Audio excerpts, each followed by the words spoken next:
The Galoshes of Fortune by Hans Christian Andersen, published in 1838. Part 6. The Best of the Galoshes Brought.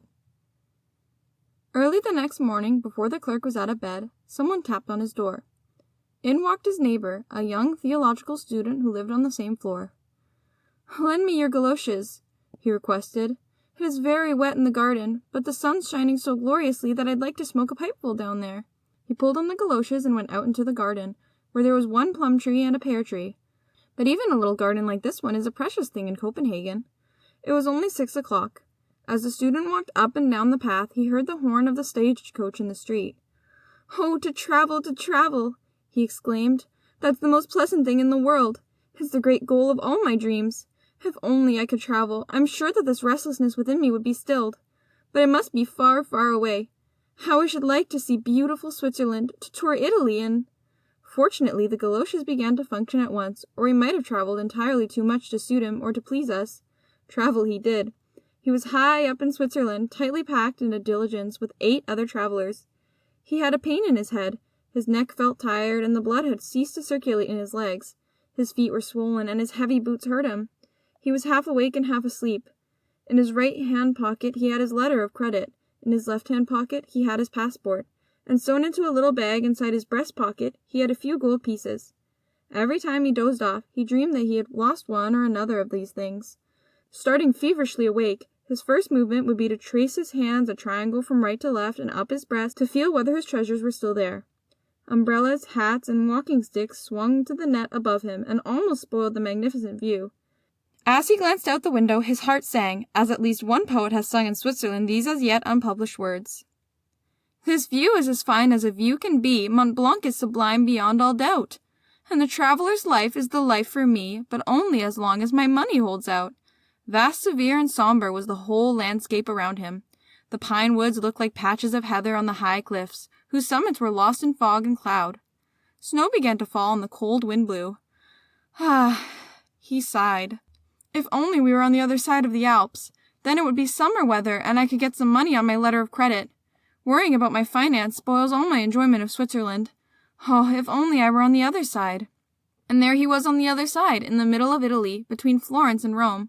Before him lay Lake Tisimene. In the evening light it looked like a sheet of flaming gold among the dark blue hills. Here, where Hannibal beat Flaminius, the grapevines clung peacefully to each other with their green tendrils. Pretty little half-clothed children tended a herd of coal-black pigs under a fragrant clump of laurels by the roadside, and if we could paint the scene in its true colors, all would exclaim, "Glorious Italy!" But neither the student nor his companion in the stagecoach made any such exclamation. Poisonous flies and gnats swarmed into the coach by the thousands. In vain the travelers tried to beat them off with myrtle branches. The flies stung just the same. There was not a passenger whose face was not puffed and spotted with bites. The poor horses looked like carcasses. The flies made life miserable for them, and it only brought them a momentary relief when the coachman got down and scraped off swarms of the insects that settled upon them. Once the sun went down, an icy chill fell upon everything. It wasn't at all pleasant. However, the hills and clouds took on that wonderful green tint, so clear and so shining. Yes, go and see for yourself. That is far better than to read about it. It was a lovely sight, and the travelers thought so too. But their stomachs were empty, their bodies exhausted, and every thought in their heads was directed towards a lodging for the night. But where would they lodge? They watched the road ahead far more attentively than they did the splendid view. Their road ran through an olive grove, and the student could fancy that he was at home, passing through a wood of gnarled willow trees. And there stood a lonely inn. A band of crippled beggars were camping outside, and the liveliest among them looked like the eldest son of Famine, who had just come of age. The rest either were blind or so lame that they crawled about on their hands, or had withered arms and hands without any fingers. Here really was misery in rags. "Eccellenza miserabili," they groaned and stretched forth their crippled limbs. The hostess herself went barefoot. With uncombed hair and an unwashed blouse, she received her guests. The doors were hinged with strings. Half of the bricks of the floors had been put to other use. Bats flew about the ceiling, and the smell! "It were better to have supper in the stable," one traveler maintained. "There one at least knows what he is breathing." The windows were opened to let a little fresh air come inside. But swifter than the air came those withered arms and that perpetual whine, "Miserabili eccellenza." On the walls were many inscriptions, and half of them had little good to say for La Bella Italia. Supper was served. Supper was a watery soup flavored with pepper and rancid oil. The same oil was the better part of the salad. Dubious eggs and roasted coxcombs were the best dish, and even the wine was distasteful. It was a frightful collation. That night the trunks were piled against the door, and one of the travelers mounted guard while the others slept. The student stood the first guard mount. How close it was in there! The heat was overpowering, the gnats droned and stabbed, and outside the miserabili whined in their dreams.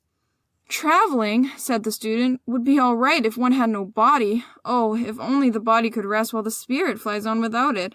Wherever I go, there is some lack that I feel in my heart. There is always something better than the present that I desire. Yes, something better, the best of all. But what is it, and where shall I find it? Deep down in my heart, I know what I want. I want to reach a happy goal, the happiest goal of all." As soon as the words were said, he found himself back in his home. Long white curtains draped the windows, and in the middle of the floor a black coffin stood. In this he lay, sleeping the quiet sleep of death. His wish was fulfilled. His body was at rest, and his spirit was free to travel. "Call no man happy until he rests in his grave," said Solon, and here his words proved true again. Every corpse is a sphinx of immortality. The sphinx in this black casket that confronts us could say no more than the living man had written 2 days before. "Stern death, your silence has aroused my fears. Shall not my soul up Jacob's ladder pass, or shall your stone weigh me down throughout the years, and I rise only in the graveyard grass? Our deepest grief escapes the world's sad eye, you who are lonely to the very last. A heavier burden on your heart must lie than all the earth upon your coffin cast." 2 figures moved about the room. We know them both. Those 2 who bent over the dead man were Dame Care and Fortune's minion. "Now," said Care, "you can see what happiness your galoshes have brought mankind." "They have at least brought everlasting rest to him who here lies sleeping," said Fortune's minion. "Oh no," said Care, "he went of his own free will. He was not called away. His spiritual power was not strong enough to undertake the glorious tasks for which he is designed. I shall do him a favor." She took the galoshes from his feet. Then the sleep of death was ended, and the student awakened to life again. Care vanished, and she took the galoshes along with her, for she probably regarded them as her own property.